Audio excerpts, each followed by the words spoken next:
बोलिए श्री बांके बिहारी लाल की।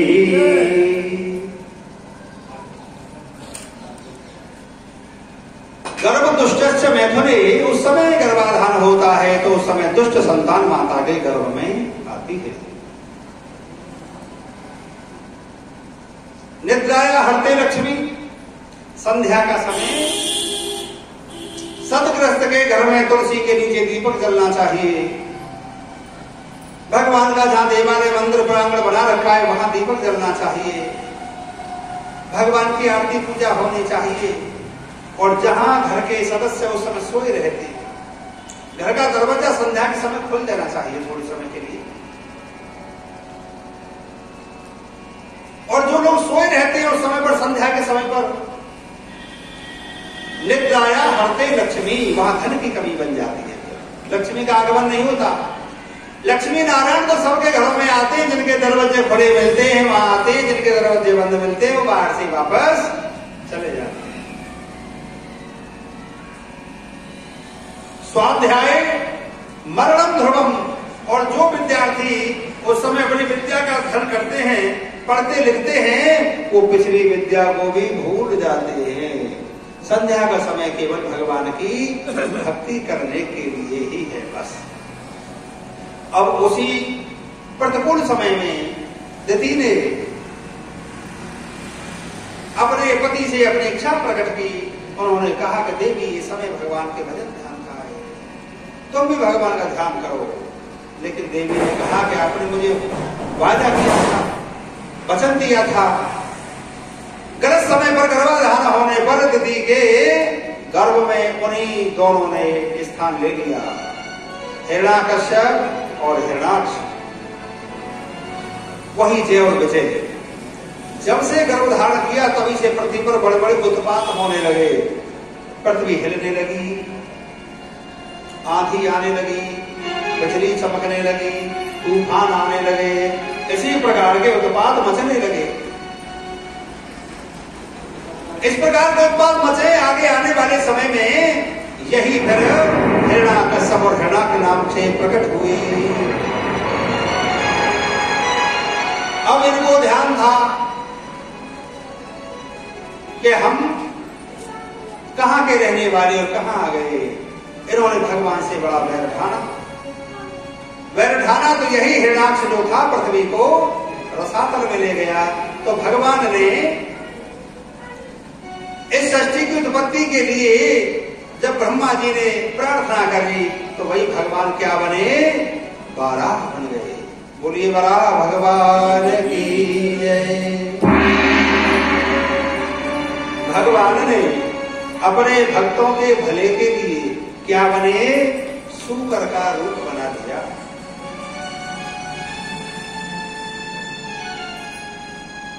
किसी से कहा जाए कि तुम सूअर का मुंह अपने मुंह पे लगा लो तो मुखौटा भी नहीं लगाएगा कोई, प्लास्टिक का मुंह भी नहीं लगाएगा अपने मुंह पर, क्योंकि उसको घृणा होगी नहीं।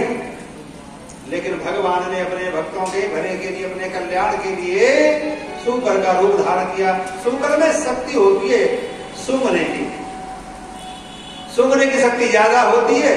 तो वो झट रसातल में पानी में घुस गए और सूंघ सूंघ करके इन्होंने पृथ्वी को खोज लिया। तो वो हर प्राणी के अंदर किसी ना किसी प्रकार की विशेषता होती है। चींटी में भी सूंघने की शक्ति होती है। सूंघते सूंघते चींटी 10 मंजिल घर में भी पहुंच जाती है खाने की वस्तु के पास।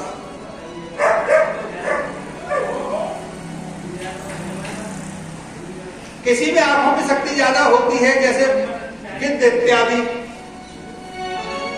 गिद्ध इत्यादि में आंखों की शक्ति ज्यादा है। वो एक ही पास बैठे बहुत बहुत दूर तक की चीज को देख लेते हैं। जिस समय सीता जी का हरण हो गया था, राम जी की सेना सीता जी को खोजने गई। जटायु जो भैया संपाति थे, उन्होंने वहीं से बैठे बैठे बता दिया था कि सीता लंका के अशोक वाटिका में बैठी है। गिद्ध ही दृष्टि अपार, गिद्ध की दृष्टि बड़ी अपार होती है। अब आज वराह भगवान पृथ्वी को लेने के लिए रसातल में गए और पृथ्वी को उखाड़ा और अपने दामन में रख लिया। अब नारद जी ने सोची भगवान पृथ्वी को तो ले जाएंगे, लेकिन मैं ये चाहता हूं इस दुष्ट का विनाश हो जाए। तो ये नारद जी कहां पहुंच गए? हिरण्याक्ष के पास में गए। हिरण्याक्ष जानता था कि विष्णु जो है वो बहुरूपिया है, यानी जो अनेक रूप बना ले। तो नारद पर भी ये अपनी गदा लेकर के आया हिरण्याक्ष। उसने कहा इतना तुझको ढूंढता था मैं, बहुत दिन हो गए, आ जाए तू, तुझे छोड़ूंगा नहीं मैं। नारद जी बोले अरे भैया तू ये तो बता, अरे हम तेरा भला करने के लिए आए हैं और तू हमको ही मारने को आ रहा है, बता ऐसा तो गलत है ना। हिरण्याक्ष बोला तू मेरा क्या भला करने आया है? नारद जी बोले तेरी धरती को चोर चुरा करके ले जा रहा है। अरे बाबरे हम तो तुझे ये बताने आए हैं।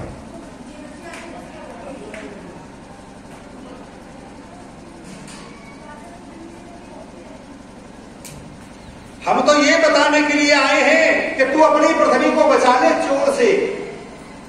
नारद जी बोले अब बनेगा काम मेरा, एक तीर से दो निशान पर चोट पड़ेगी। अब हिरण्याक्ष दौड़ा दौड़ा गया, उसने देखा कि वास्तव में ही एक सुगर रूपधारी मेरी पृथ्वी को ले जा रहा है। दौड़े दौड़ा आया हिरण्याक्ष और उसने कहा रुक जा, मैं तुझे ढूंढता था, भगवान मिलाए, आज मैं तुझे जिंदा ही नहीं छोड़ूंगा।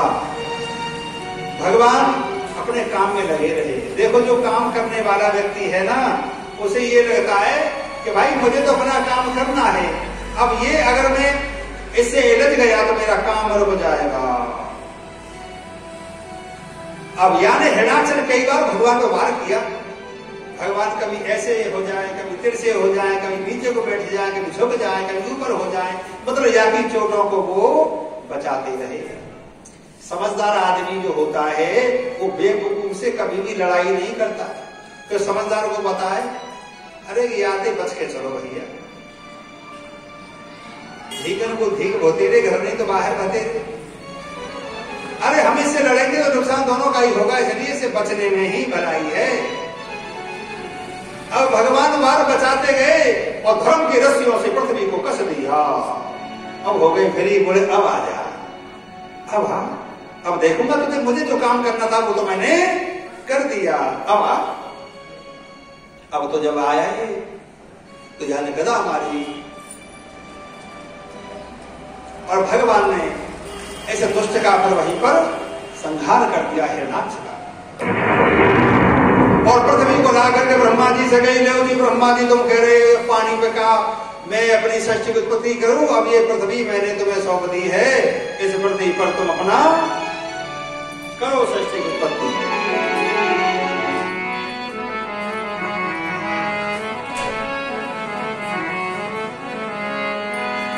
और हरदम है तैयार तू पाप कमाने को, कुछ तो समय निकाल हरि मोड़ जाने को।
सच्चिदानंद भगवान की जय, बलधरनाथ की जय। इस प्रकार आज भगवान ने हिरण्याक्ष का तो कर दिया उद्धार, पृथ्वी दे दी ब्रह्मा जी को। ब्रह्मा जी ने अनेक प्रकार की सृष्टि उत्पन्न करी, लेकिन कामयाब नहीं हुए।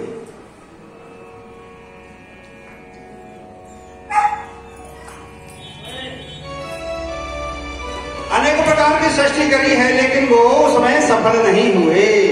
देखिए, हम कोई भी कार्य करते हैं तो जरूरी नहीं है कि हम एक साल में या एक बार में कामयाब हो जाएं। कोई जरूरी नहीं कि पहली बार ही हमें विजय मिल जाए। अगर हमें पहली बार में जीत नहीं मिली या पास नहीं हुए तो समझ लो हमारी तैयारी में कमी रह गई। उस कमी को आगे दूर करेंगे, अगली बार फिर प्रयास किया तो अगर फिर भी हमको सफलता नहीं मिली तो समझ लीजिए हमारी तैयारी में कुछ कमी रह गई।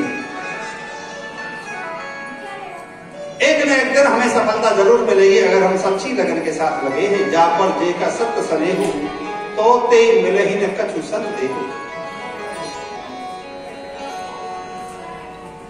ब्रह्मा जी की बार बार सृष्टि के बाद हार गए। हार करके उन्होंने फिर प्रभु का ध्यान किया। भगवान ने अर्धनारीश्वर में दो प्रकार की यानी मैथुनी सृष्टि के विषय में उनको ज्ञान दिया। तब ब्रह्मा जी के दाएं और बाएं पैर के अंगूठों से मनु और सतरूपा प्रकट हुए। ये सबसे पहले स्त्री और पुरुष हैं जो सबके माता पिता हैं। कौन? मनु और सतरूपा।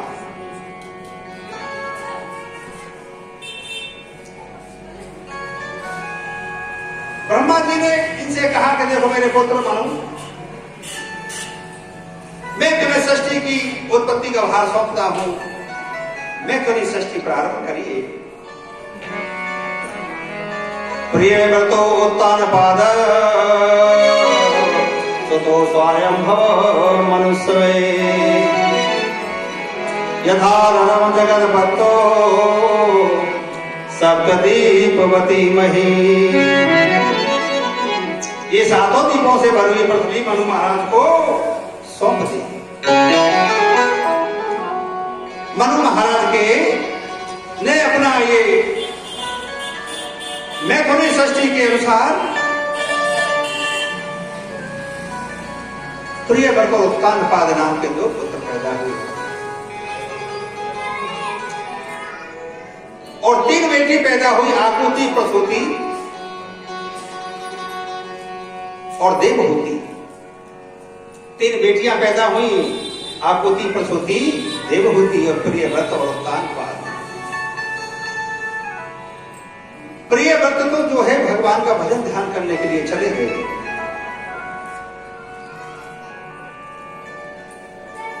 और इधर उत्तानपाद जो है उनको राजा बना दिया गया।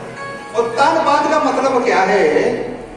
उत्तान मतलब ऊपर, पाद, पाद यानी पांव। जिसके पैर कभी ऊपर रहे हों बाद में नीचे को आ गए हों वो होता है उत्तानपाद। अब क्या तुम में से भी कोई ऐसा है जिसके पैर कभी ऊपर रहे हो फिर नीचे आ गए हों? हम सभी हैं, हम सभी उत्तानपाद है। भागवत की जो कथा है ना, ये सब हमारे ही ऊपर है। 2 प्रकार से समझाई जाती है, एक साधारण, एक अध्यात्म। साधारण में समझोगे तो उत्तानपाद नाम के कोई राजा हुए थे, और अध्यात्म में समझोगे कि उत्तानपाद तो मैं ही हूं। ये कथा किसी और की नहीं है, ये हमारी तुम्हारी कथा है। अरे जब मां के पेट में थे तो हमारे पांव ऊपर ही तो थे। जब हमने जन्म ले लिया तो हमारे पांव नीचे आ गए और सिर ऊपर आ गए। उत्तानपाद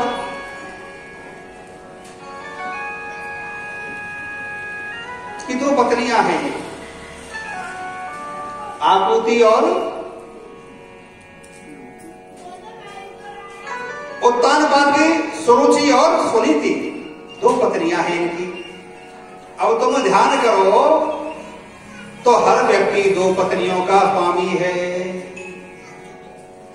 इनके नाम में अर्थ है। अर्थ देखिए, वो के एक है सुरुचि। सुरुचि मतलब रुचि के अनुसार जो चले, वो है सुरुचि। और एक है सुनीति, जिसकी जो नीति के अनुसार चले, वो है सुनीति। अब देखिए, वो सुनीति और सुरुचि का झगड़ा रोज हमारे हृदय में बना रहता है। वो झगड़ा क्या होता है? तुम ठीक ठाक बाजार में गए, कोई बात नहीं, ठीक ठाक थे। अब रुचि क्या कह रही है अंदर? अरे बहुत दिनों से गोलगप्पे नहीं खाए, बड़े अच्छे लगते हैं, चलो गोलगप्पे खा लो।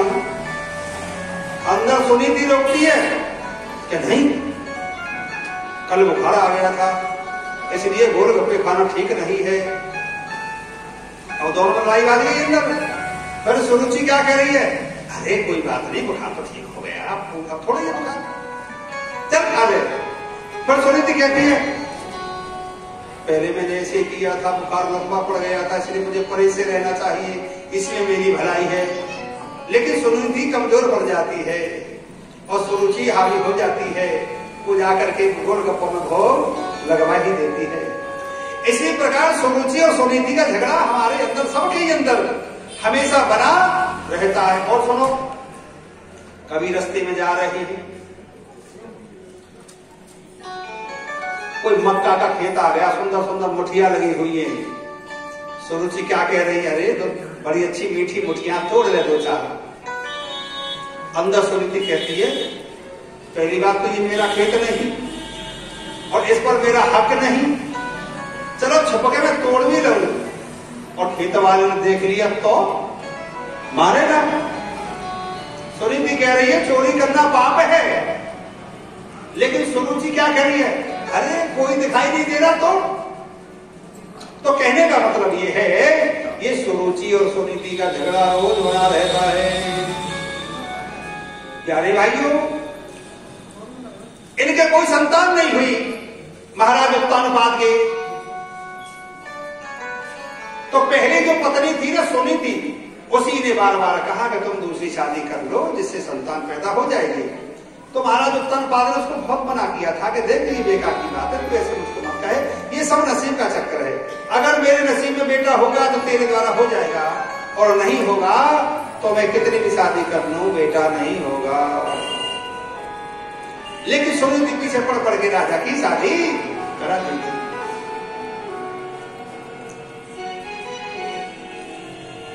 राजा की शादी करा दी थी उन्होंने। अब सुरुचि जब आई तो घर में कलेश पैदा हो गया। सुरुचि ने इतना अधिकार जमा दिया कि सुनीति को महल से निकालना पड़ा राजा उत्तानपाद को, और छत पर उसकी ड्यूटी लगा दी कौवा उड़ाने की।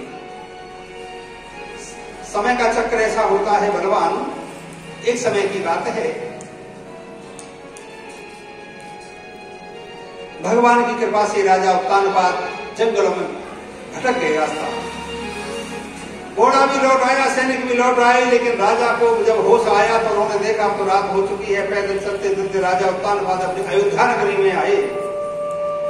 उन्होंने अपना दरवाजा खटखटाया तो सुरुचि जो थी वो तो सो रही थी, दरवाजा नहीं खुला। अब राजा को ध्यान आया कि मैं पहले कभी रात को वापस आता था तो मेरी सुनीति जो थी वो दरवाजा खड़ा होता था और बैठी रहती थी और मेरा इंतजार करती थी मेरे आने का। लेकिन आज पहला ऐसा अवसर है कि सुरुचि अंदर है, सुनीति बाहर है और दरवाजा बंद है। वो तो खर्राटे ले रही है, उसको कोई फिक्र नहीं। दरवाजा खटकाया भी लेकिन नहीं खुला। अब राजा उत्तानपाद को सुनीति की विशेषताएं याद आने लगी कि कई बार तो ऐसा भी हो गया था कि मैं सो गया और वो पैर दबाती रही और मैंने उसको मना नहीं किया तो सारी रात पैर ही दबाती रही। मना नहीं किया तो वो सारी रात पैर ही दबाती रहती थी। अब आज वो राजा उत्तानपाद अपनी सुनीति के पास में गए, जो बेचारी छत पर जिसका शरीर सूख चुका था, कौवा उड़ाती थी, जौ खाने को मिलते थे केवल। प्रभु की ऐसी कृपा हुई उसी रात्रि को राजा की रानी सुनीति गर्भवती हो गई। और अगली रात्रि में सुरुचि जो थी वो भी गर्भवती हो। समय गुजरा, समय गुजरने पर क्या हुआ, राजा उत्तानपाद के दोनों रानियों से एक एक बेटा पैदा हुए। बेटा पैदा हुए तो महाराज उत्तानपाद बड़े प्रसन्न भये, इतने खुश हुए राजा उत्तानपाद जिसका कोई जवाब नहीं, लेकिन बेचारे कर कुछ नहीं सकते। क्यों? कि वो रानी के अधीन है, रानी के अधीन है वो। अब बच्चे जब थोड़े थोड़े बड़े होने लगे, बड़े बेटे का नाम रख दिया ध्रुव और छोटे का नाम है उत्तम। बच्चे आपस में खेलते हैं, बड़ा प्रेम इनके अंदर है।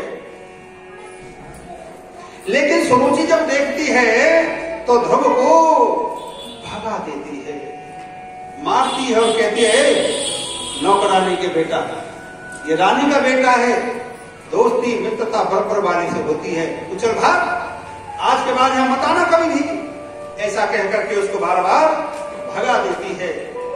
मेरे भाइयों, भगाने के बावजूद भी बच्चे नहीं मानते। किसी के माता पिता अपने बच्चे से कह के दे अपने चाचा के घर मत जाइए, उनसे हमारी लड़ाई हो गई है, लेकिन बच्चे को बड़ा दुख होगा, अरे लड़ाई तुम्हारी हुई है, लड़ाई हमारी थोड़ी हुई है। वो घर में नहीं जाएगा तो बाहर खेलेंगे दोनों मिलकर। ऐसी अनेक बातें कर करके एक दिन ऐसा हुआ कि इसने ध्रुव को धक्का देकर के भगाया कि आज के बाद झांकना मत।